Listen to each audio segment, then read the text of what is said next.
Universal Studios Hollywood, one of the most well-known theme parks in the world. If you haven't visited Universal Hollywood, then you really are missing out. It's easily one of the best theme parks out there.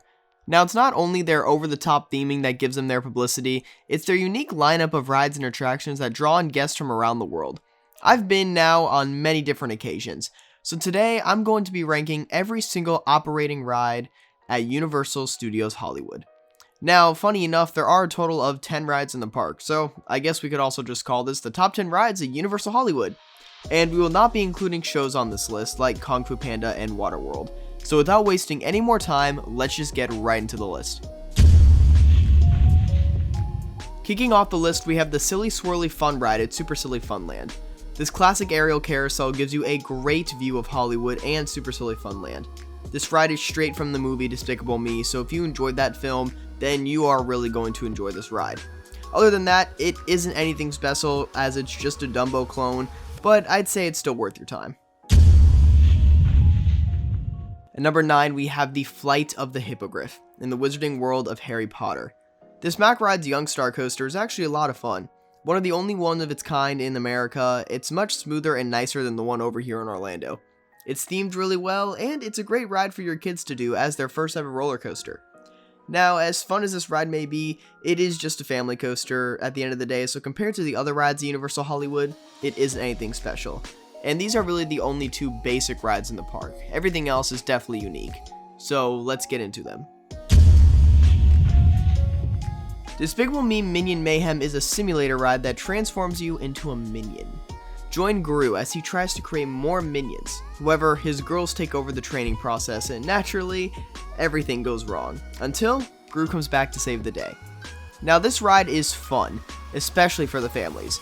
But compared to other simulators, this ride is easily one of the worst. It's a basic ride system that feels pretty outdated compared to the other simulators we have now. Especially comparing it to the likes of rides like Flight of Passage. So it's not one of my favorites. The Simpsons ride is another simulator attraction located in Springfield. Join the Simpsons at the grand opening of Krusty Land. As you and them are trying to enjoy your day at the park, Sideshow Bob is on the hunt to kill you throughout the entire experience. This attraction is honestly quite long, and the giant screen is really impressive. And honestly, as funny and as comedically bad this ride really is, I do find it to be a lot of fun. But again, compared to the other rides in the park, it really isn't anything special. Transformers the Ride is a unique dark ride where you join Evac and the Autobots in the fight against Megatron and the Decepticons.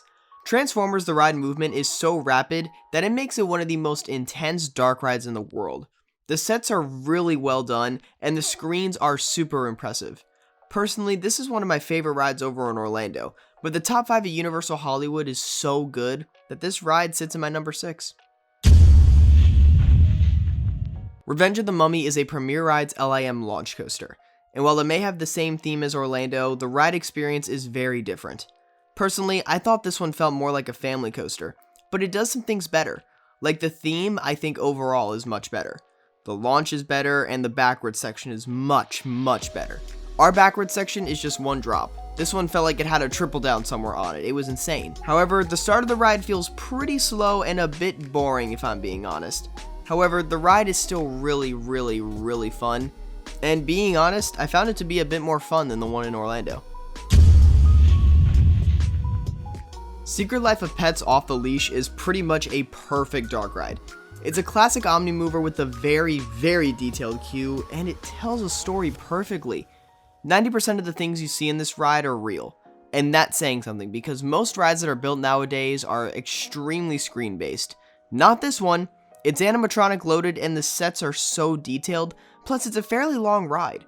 The whole experience from the start of the queue to the unload station left me speechless. I just don't understand why Universal doesn't make more of these rides. It really was one of the most impressive things I've seen because Universal took a classic ride system as seen on rides like the Haunted Mansion that were built back in 1971, and they built something that wowed me in 2022, 51 years later. Only Universal could do something like that, and that absolutely blew my mind. In my eyes, one of the greatest dark rides ever made. The way Forbidden Journey moves and transfers to different scenes is awesome. Its swift and rapid movement is super fun, and the ride has the perfect mix of screens and real scenes. All of the animatronics and show scenes for this ride are extremely detailed, and the way the ride moves with the screens is absolutely stunning. There isn't a dull moment on this entire ride, and I live for it. And obviously, Orlando's was the prototype, and I noticed while riding Hollywood's that things just felt smoother and way more perfected, and you can see that they worked on any issues that were over in Orlando's. I really enjoyed Forbidden Journey over here, and it was really cool noticing the little tiny differences. The Studio Tram Tour is absolutely amazing. You can't come to Universal Studios Hollywood without taking a ride on it. An amazing tour that takes you through sets like War of the Worlds, The Grinch, The Wild West, New York, plus 4 rides in the experience with Kong 360 3D, which is essentially the final scene in our Skull Island reign of Kong, Fast and Furious Supercharged, which again is the final scene in our Fast and Furious Supercharged, so we really don't have much to say there. Earthquake, also known as Disaster, that was over here before Fast and Furious took it over. It shows how quick they can transform a movie set into a sheer disaster, and it's really impressive. And finally, Jaws. You enter Amity Island, where a snorkeler gets killed by a shark in the lagoon, and then you go face to face with the Great White. All these mini rides combined, plus the amazing sets, make this one of the coolest and longest attractions in the world. And as good as this attraction is though, there is one ride that takes the cake for me at Universal Hollywood. Jurassic World absolutely blew my expectations out of the water. This ride just takes everything Jurassic Park River Adventure does, but to a whole new level. The opening scene is so much bigger in person, and you get soaked with those waves, and the screens are super impressive. Then, when you enter the indoor portion, that mini drop gets you soaked as well. But the Indominus Rex animatronic is hands down the best animatronic I've ever seen in my life. The movement is so fluent, and it looks so real. And when you combine that with the T-Rex face-off, it's one of the coolest rides you'll ever experience. My jaw was dropped just watching this Indominus Rex come out. Plus, the drop at the end is amazing as well. This is without a doubt my favorite ride at Universal Studios Hollywood. So, there we have it.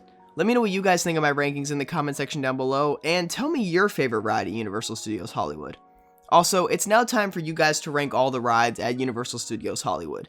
So click the link below and vote for your favorite ride in each category in this Google form. And then we'll turn the results of that into a video. So to ensure you don't miss that video when it comes out, make sure to subscribe. And if you genuinely enjoy the content that I make, then it would be amazing if you liked the video.